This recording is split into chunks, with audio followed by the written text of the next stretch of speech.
Perkenalkan, nama saya Wilfriedus Nenufa, NIM 1803030072, semester 5, mahasiswa Sosiologi, FISIP Undana Kupang. Pada kesempatan kali ini saya akan membahas mengenai makalah yang berjudul Kasus Sengketa di Tanah Besi Pae. Pada kesempatan kali ini saya akan memulai menjelaskan mengenai yang pertama, latar belakang.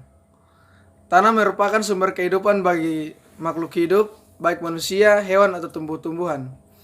Manusia hidup dan tinggal di atas tanah dan memanfaatkan tanah untuk sumber kehidupan dengan menanam tumbuh-tumbuhan yang menghasilkan makanan. Mengingat begitu pentingnya tanah karena dapat menghasilkan sumber daya alam yang sangat bermanfaat bagi orang banyak, maka perlu diatur oleh pemerintah. Tanah merupakan modal dasar pembangunan. Dalam kehidupan masyarakat, pada umumnya menggantungkan kehidupannya pada manfaat tanah dan memiliki hubungan yang bersifat abadi dengan negara dan rakyat. Tanah sangat erat hubungannya dengan kehidupan manusia sehari-hari. Bahkan dapat dikatakan setiap saat manusia berhubungan dengan tanah. Setiap orang memerlukan tanah tidak hanya pada masa hidupnya, tetapi sudah meninggal pun masih tetap berhubungan dengan tanah. Oleh sebab itu, tanah adalah merupakan kebutuhan vital bagi manusia. Tanah adat kepunyaan masyarakat. Adat diatur dalam hukum adat mereka masing-masing. Tanah dipandang sebagai sesuatu yang sangat berharga dan harus dipertahankan oleh masyarakat adatnya. Tanah adat merupakan tanah milik dari kesatuan masyarakat hukum adat. Sistem kepemilikan tanah menurut hukum adat yang dapat dimiliki oleh warga pribumi dapat terjadi dengan cara membuka hutan, mewaris tanah, menerima tanah karena pemberian, penukaran atau hibah, daluarsa atau verjaring. Kasus tanah yang terjadi di Besi Pae, Kecamatan Amanduban Selatan, Kabupaten Timur Tengah Selatan, merupakan kasus sengketa tanah dan merupakan contoh kasus pemerasan terhadap masyarakat sipil. Pemerintah mengakui bahwa tanah yang saat ini tengah bermasalah merupakan hak kepemilikannya atas nama Pemprov NTT. Namun warga setempat menolak akan hal itu dan tetap bersikeras mempertahankan pemukiman yang menurut mereka kepemilikan tanah tersebut sepenuhnya atas dasar hak mereka. Pengertian konflik. Konflik secara etimologi berasal dari kata kerja Latin yaitu kon yang artinya bersama dan fliger yang artinya benturan atau bertabrakan. Secara umum, konflik merupakan suatu peristiwa atau fenomena sosial di mana terjadi pertentangan atau pertikaian baik antara individu dengan individu, individu dengan kelompok, kelompok dengan kelompok, maupun kelompok dengan pemerintah. Menurut Lewis A. Coser, dalam tulisannya yang berjudul The Function of Social Conflict, ia mendefinisikan konflik sebagai perebutan nilai dan klaim atas status, kekuasaan, dan sumber daya yang langka, di mana tujuan lawannya adalah untuk menetralkan, melukai, atau melumpuhkan pihak yang menjadi lawan. Coser juga berpendapat bahwa konflik merupakan proses yang bersifat instrumental dalam membentuk, menyatukan, dan memelihara struktur sosial. Terjadinya konflik di antara satu kelompok dengan kelompok yang lain dapat memperkuat dan melindungi identitas kelompok sehingga tidak melebur dengan dunia sosial sekelilingnya. Tidak terjadinya konflik di suatu kelompok menunjukkan integritas kelompok yang lemah dengan masyarakat. Konflik sengketa tanah di Besi Pae.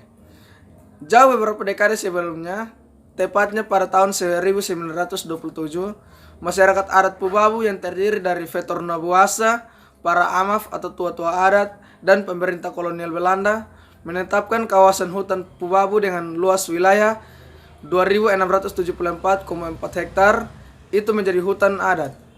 Tujuan dari penetapan hutan adat Pubabu ini untuk melindungi satwa liar, tanaman obat-obatan, pohon, dan tali-tali hutan. Hutan adat Pubabu merupakan hutan larangan yang dalam bahasa Dawan, Kio, yang berarti larangan. Sejak saat itu, masyarakat adat Pubabu melarang siapa saja yang melakukan aktivitas penambangan, perburuan, dan aktivitas ilegal lainnya di dalam kawasan hutan tersebut. Masyarakat hanya diperbolehkan menebang, berburu, dan melakukan aktivitas di hutan tersebut. Apabila sudah melakukan upacara Onen Fekio atau berdoa buka larangan, pada tahun 1982 Pemerintah Australia mengontrak hutan Pubabu untuk dikelola sebagai tempat penggemukan sapi. Kontrak yang dilakukan oleh pemerintah Australia bersama masyarakat adat Pubabu berlangsung 5 tahun. Dari tahun 1982 sampai tahun 1987.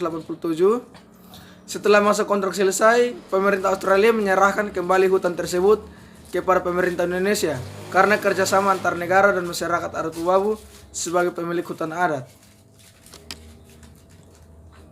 Pada tahun 1987, tanah ini kemudian dikontrak lagi oleh Dinas Peternakan Provinsi NTT selama 25 tahun. Dari tahun 1987 sampai tahun 2012. Pada tahun 2010, masyarakat adat Pubabu membangun pemukiman di luar hutan adat, yaitu di blokar masyarakat sendiri. Namun Dinas Peternakan menyurati masyarakat bahwa tanah yang dibangun pemukiman itu masih masuk di dalam kawasan 6.000 hektar yang dikontrak oleh Dinas Peternakan. Setelah itu di tahun yang sama, Dinas Peternakan ingin melakukan perpanjangan kontrak. Namun masyarakat adat Pubabu dengan tegas melakukan penolakan. Kami melakukan penolakan agar hutan yang kami jaga ini tidak dirusak atas nama proyek pembangunan, ungkap Niko Manao, salah satu anggota Dewan Adat Pubabu, beberapa waktu lalu kepada foxntt.com. 17 Oktober 2017 lalu, rombongan Pemprov NTT yang datang ke Bisipae untuk membawa surat pembebasan lahan yang diklaim sebagai aset milik Pemprov NTT, rombongan Satpol PP NTT, Satpol PP, Sekretaris Kecamatan Amanuban Selatan, dan pihak Polda NTT itu kemudian menerobos masuk ke dalam rumah milik David Manisa, salah satu masyarakat adat Pubabu. Utusan Pemprov NTT itu kemudian meminta David menandatangani surat pengosongan lahan dalam kawasan hutan adat Pubabu, Bisipae, TTS. Kedatangan Pemprov NTT sontak membuat Bapak David Manisa sekeluarga merasa ketakutan dan trauma. Tanpa dijelaskan maksud penandatanganan surat tersebut, akhirnya Bapak David Manisa enggan untuk menandatangani surat pernyataan itu.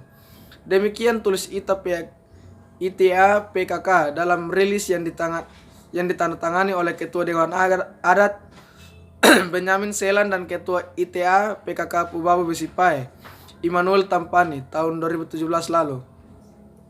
Utusan Pemprov terus memaksa. Ada yang membentak dan memotret layaknya seorang teroris besar. Salah satu oknum yang dalam rombongan berkata, "Foto dia supaya dia lari, nah kita bisa kejar dia." Tanpa ada perlawanan dari David Manisa, mereka mengambil foto dirinya yang kala itu sedang memakai celana pendek tanpa menggunakan baju.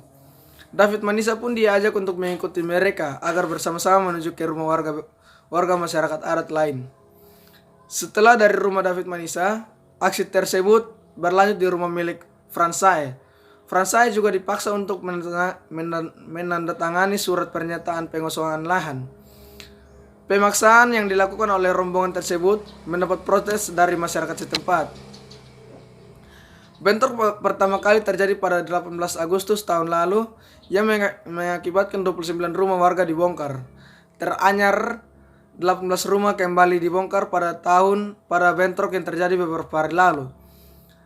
Atas bentrok itu, Niko berharap bahwa pemerintah Pemprov NTT segera mengambil upaya untuk menyelesaikan masalah tersebut. Menurut dia, masyarakat adat Bisipae hanya ingin pengakuan terhadap keberadaan hutan adat Pubabu agar dikembalikan ke masyarakat setempat. Ia meminta pemerintah melaksanakan rekomendasi Komisi Nasional Hak Asasi Manusia atau Komnas HAM agar dilakukan pemetaan ulang terhadap hutan adat Pubabu. Ia meminta pemerintah menghentikan sementara upaya penggunaan lahan dan dilakukan pendekatan persuasif kepada masyarakat. Pemerintah ini bahwa masyarakat di situ ingin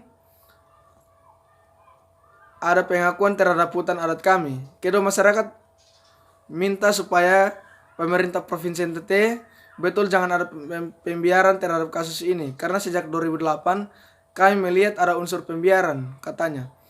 Konflik lahan masyarakat adat Pubabu NTT terus berlanjut dan kian memanas. Terakhir perwakilan masyarakat adat Pubabu Nikodemus Manau melaporkan aduan pengeroyokan 5 warga Pubabu oleh aparat pemerintah.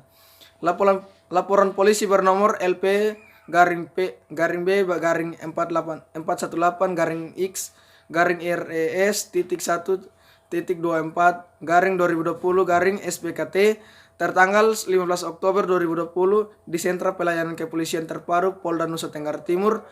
Peristiwa itu terjadi sehari sebelumnya. Peristiwa ini berawal dari sekitar pukul 11.00 sekira 200 orang gabungan dari Dinas Peternakan Provinsi NTT, personel TNI, Polri dan Satuan Polisi Pamong Praja menyambangi daerah Pubabu untuk penanaman lamtoro dan kelor.